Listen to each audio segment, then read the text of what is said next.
Next we will talk about acquired characteristics. These are traits that an organism develops during its lifetime due to environmental influences. These traits are not present at birth and are not passed on to the next generation.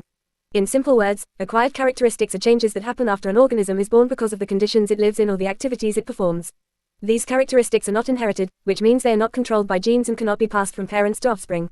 They develop because of environmental factors such as diet, lifestyle, injuries, or exposure to certain conditions. For example, if a person develops strong muscles through exercise, this is an acquired characteristic. Similarly, if someone gets a scar from an injury, that scar is also an acquired characteristic. Another example is learning a skill like playing a language or a sport, which is developed during life and is not inherited. So, acquired characteristics are important to understand because they show how the environment can change an organism, but these changes do not affect the genes or the next generation. Then we have, inherited characteristics are traits that are passed from parents to their offspring through genes. These traits are present from birth and are not acquired during life.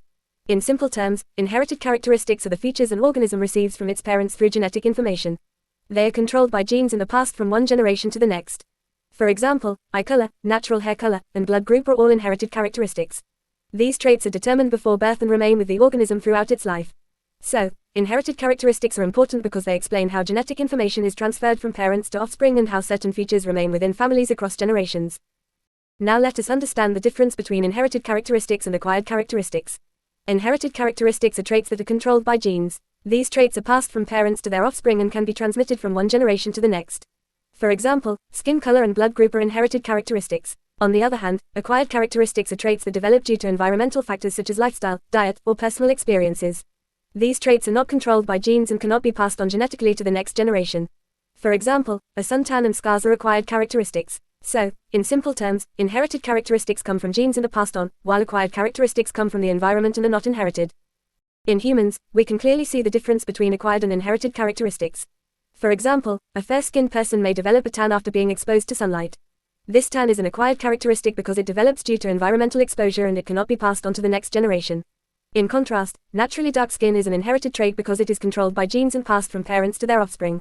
Many characteristics in plants, animals, and humans are actually the result of a combination of both inherited and acquired factors. This means that both genes and the environment can work together to produce a trait. For instance, some fair-skinned individuals do not tan when exposed to the sun. Instead, they burn because they do not have the genes needed to produce extra pigment. On the other hand, some individuals may have the genetic ability to tan, but they will only develop a tan if they are exposed to sunlight. This shows that tanning depends on both genetic inheritance and environmental influence.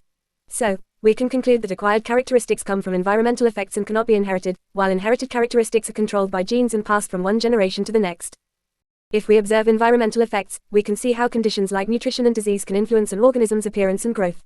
For example, poor nutrition in kittens can lead to reduced growth. This is an environmental effect because it depends on the availability of food and not on genes. Similarly, skin disease in cats can cause bald patches. This is also an environmental factor. Conditions such as alopecia, ringworm, or dermatitis can result in loss of hair and damage to the skin. Now let us understand skin color in terms of inherited and acquired variation. There is an important distinction between genetically inherited pigmentation and environmentally induced pigmentation. Natural skin color is an inherited trait. It is determined by a person's DNA, which is passed from parents through genes. These genes control the number and activity of melanocytes in the skin, which are the cells that produce pigment. This natural skin color is also called constitutive pigmentation. It is polygenic, meaning it is controlled by many different genes working together to produce a basic, stable skin tone. On the other hand, a suntan is an acquired trait. It develops after the skin is exposed to ultraviolet radiation from sunlight. In this case, melanocytes become more active and produce more melanin, especially eumelanin, which is the brown-black pigment. This increased production of pigment helps protect the skin from damage. This type of pigmentation is called facultative pigmentation because it changes depending on environmental conditions. So, in simple terms, natural skin color is inherited and fixed by genes, while a suntan is temporary and caused by environmental exposure to sunlight. Some traits are influenced by both genes and the environment working together.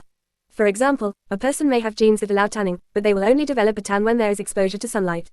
This shows that both genetic makeup and environmental conditions are needed for the trait to appear. In a person with a tanning genotype, the genes in the epidermis affect the melanocytes, which are the cells that produce melanin. These genes provide the basic ability to produce pigment, meaning there is a normal level of melanin present under normal conditions. However, sunlight exposure acts as an environmental trigger. When the skin is exposed to sunlight, the melanocytes become more active and increase melanin production. This leads to a visible change in the skin color. As a result, the phenotype changes, and a suntan develops.